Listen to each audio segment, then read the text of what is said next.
여러분 만일 고속도로를 운전한다고 한다면 가장 이상적인 도로는 여러분 어떤 도로일 것 같습니까? 아마 한 번도 굽지 않고 쭉 뻗은 아마 직선의 도로를 아마 여러분들이 생각하실 겁니다.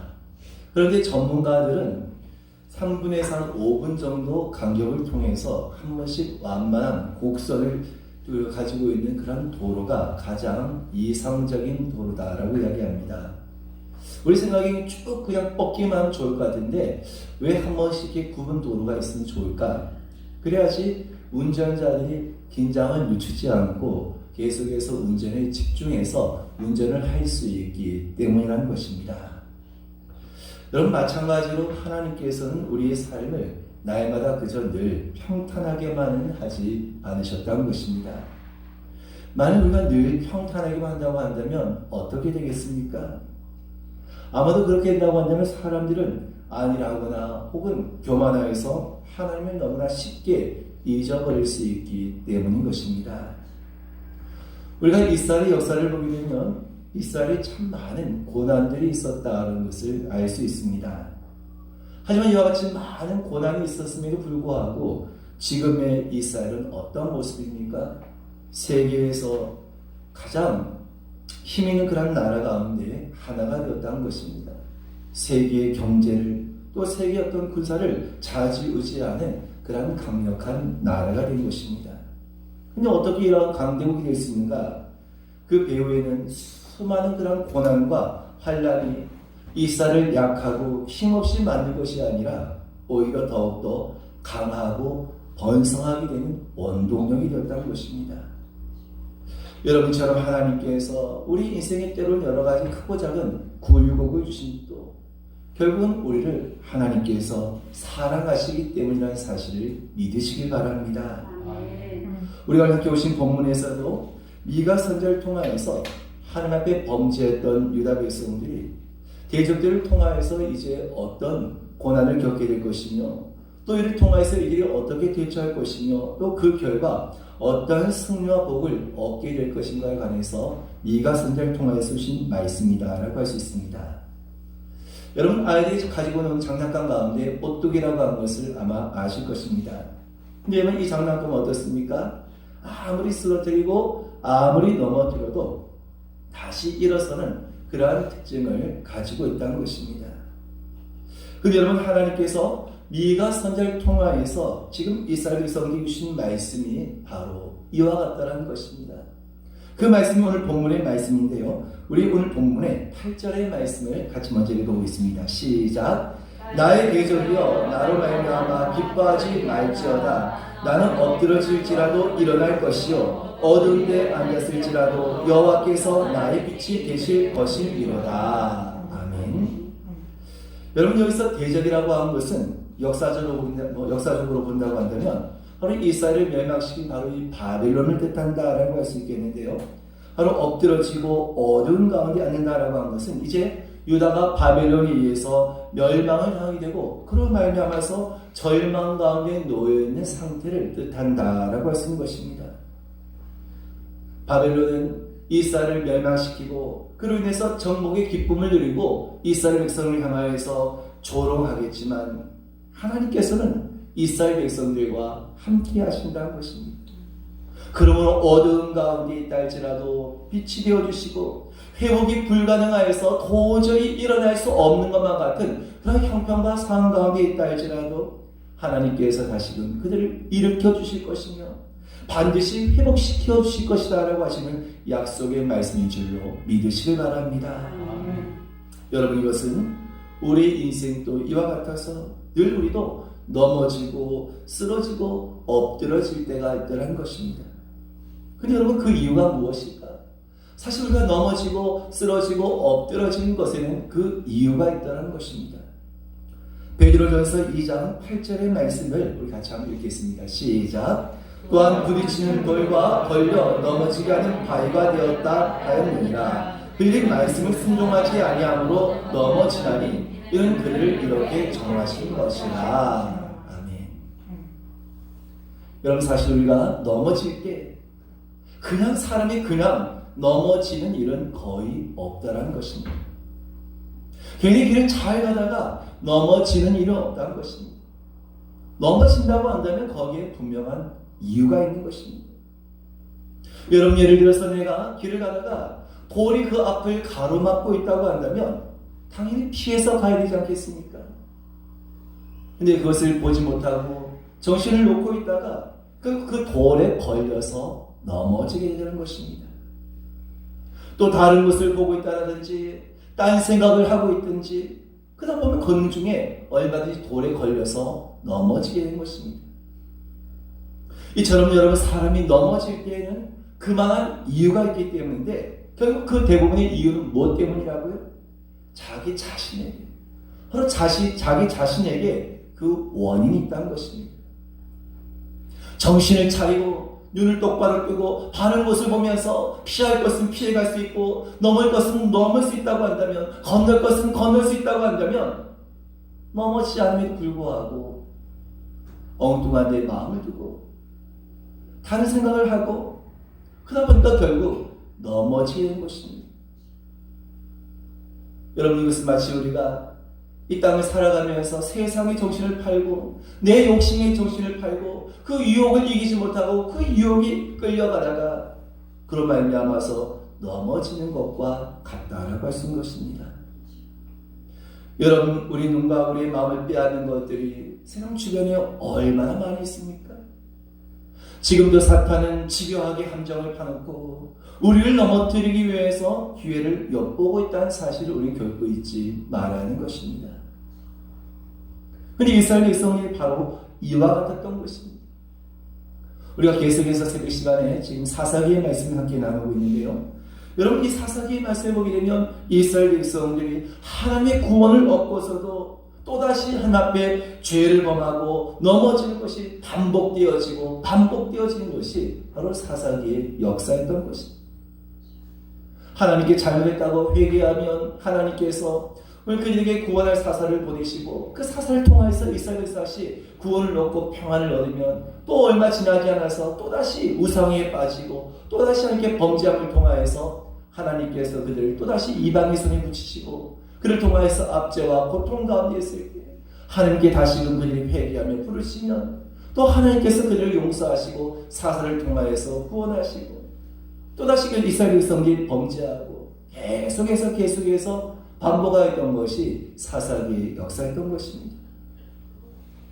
이스라엘 백성들은 수많은 그런 죄의 유혹과 우상들이 그에게 접근해 올 때 그때마다 죄와 싸워서 이겨냈음에도 불구하고 그것을 이기지 못하고 결국 넘어지고 말았던 것입니다.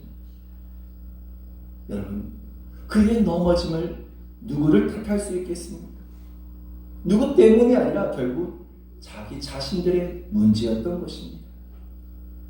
그러므로 저와 여러분들은 어떤 자리에서도 결코 죄의 유혹에 정신을 팔거나 그 눈을 두지 아니하고 날마다 여러분, 우리 안에 모든 죄를 이기며 넘어지지 않는 저와 여러분 되실 수 있기를 주님의 이름으로 축원드립니다. 근데 여러분, 우리의 문제는 무엇입니까?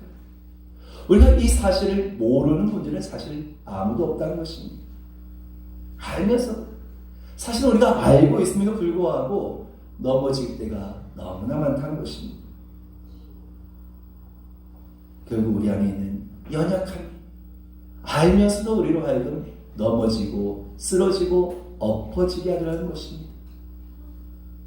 근데 여러분, 내가 만약 알고 있음에도 불구하고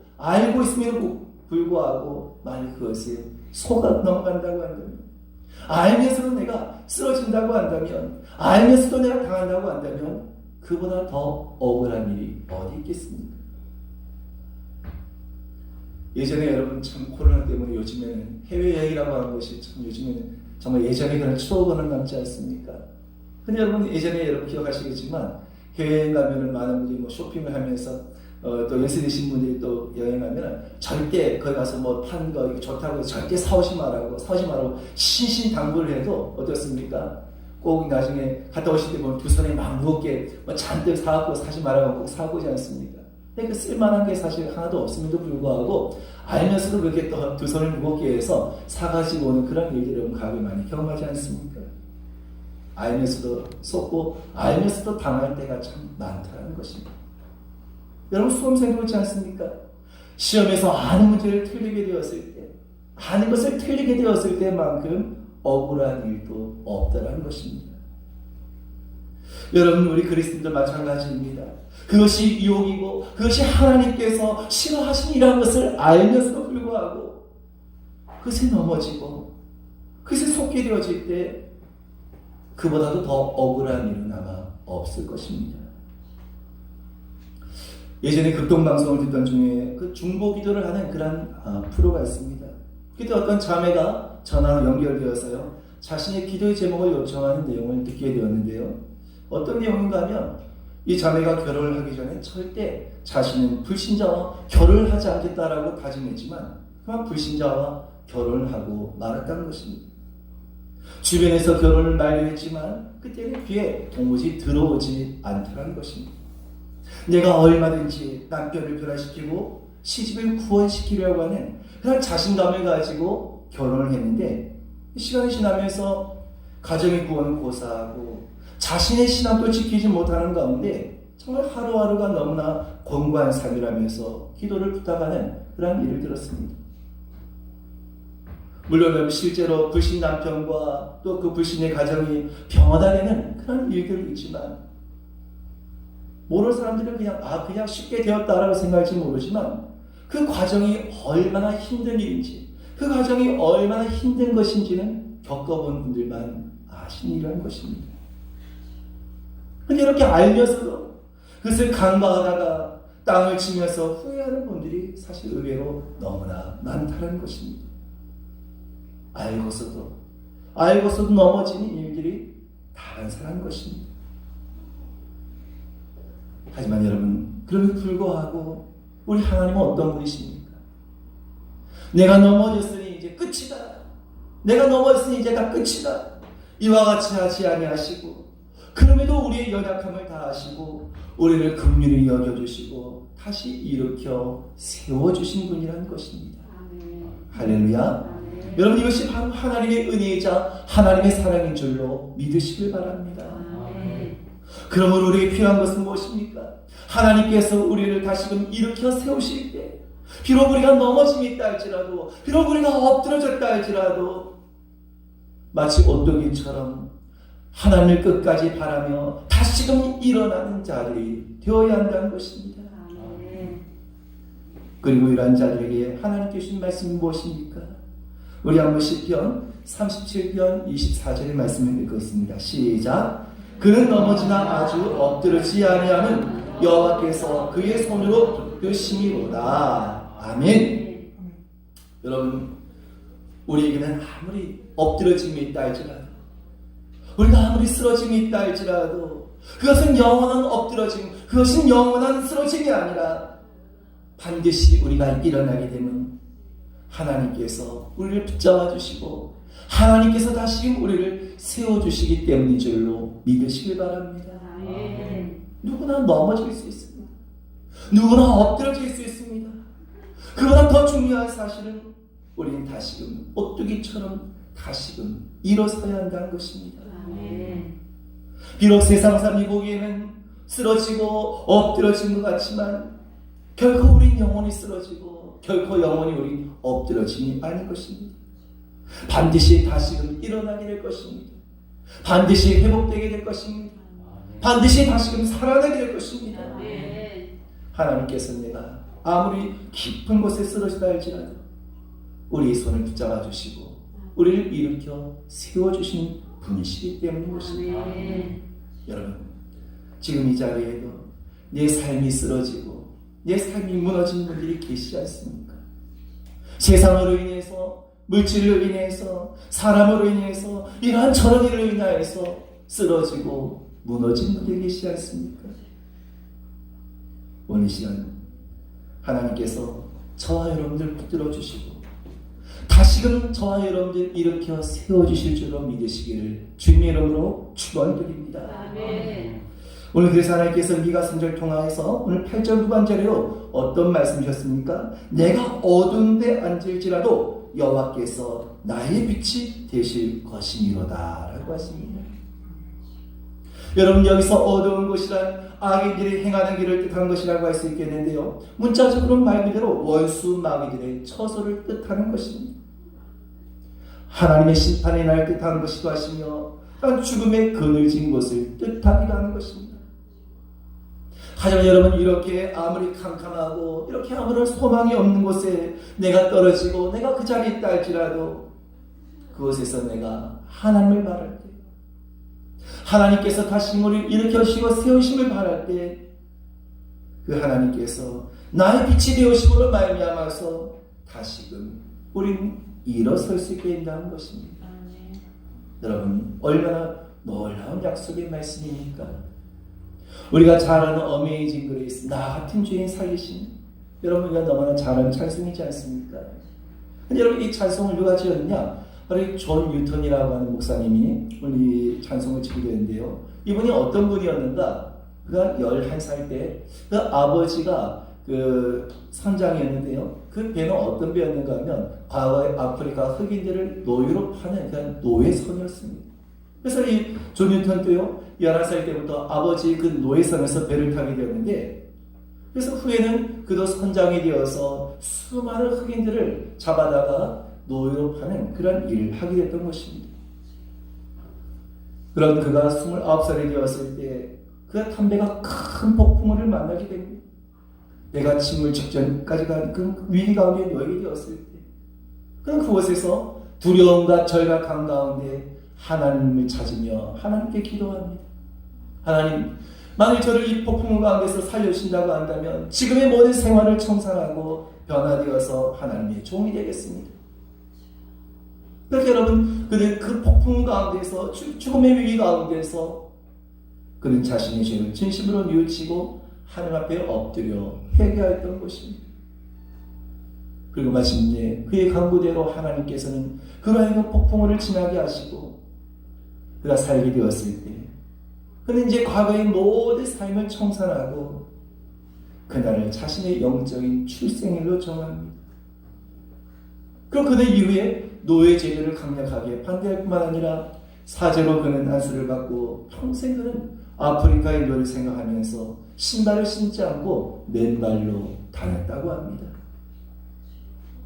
그런데 그의 생애 마지막에 그는 어떤 고백을 했는가? 그는 그 생애 마지막 그 숨을 거두는 그 순간에 그 고백을 한 두 가지의 그 고백이 있었는데요, 그는 마지막 그 숨이 넘어가는 그 순간 직전까지 결코 자신이 잊을 수 없는 그 두 가지의 고백을 하기를, 그 첫째는 나는 하나님 앞에 너무나 큰 죄인이라는 것입니다. 그 또 한 가지는 그리스도는 나의 구세주가 되십니다. 그렇게 여러분, 그는 그 마지막 그 숨이 넘어가는 그 순간에 바로 이 두 가지의 사실만 절대로 잊을 수 없다라고 하며 오늘 그 두 가지의 사실을 고백하고 주님의 부르심을 받았다는 것입니다. 여러분, 저와 여러분들도 내 생의 마지막 순간에 과연 여러분은 어떤 말을 남기기를 원하십니까? 많은 분들이 그 생의 마지막 순간에 사실 여러분 엉뚱한 말을 남기고 세상을 정말 그게 떠나시지 않습니까? 어떤 누구를 향해서 원망하는 말을 남기고 세상을 떠나기도 합니다. 사실 우리 믿는 자들조차도요, 마지막 그 순간에 특별한 말을 하지 못하고 그렇게 세상을 떠나기도 하리라는 것입니다.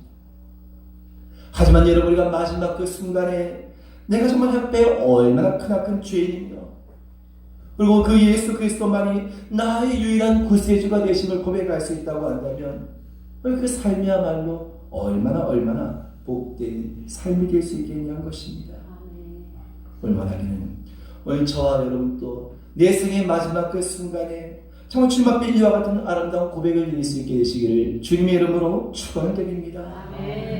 이처럼 여러분, 하나님께서는 쓰러지고 넘어진 자리에 다시금 일어나고자 할 때 그 미가 선지자를 통하여서 이러한 말씀을 선포하게 하시는데요, 오늘 그 말씀이 무엇인지 우리 11절의 말씀을 같이 읽겠습니다. 시작. 내 성벽을 건축하는 날 곧 그날에는 지경이 넓혀질 것이라. 아멘.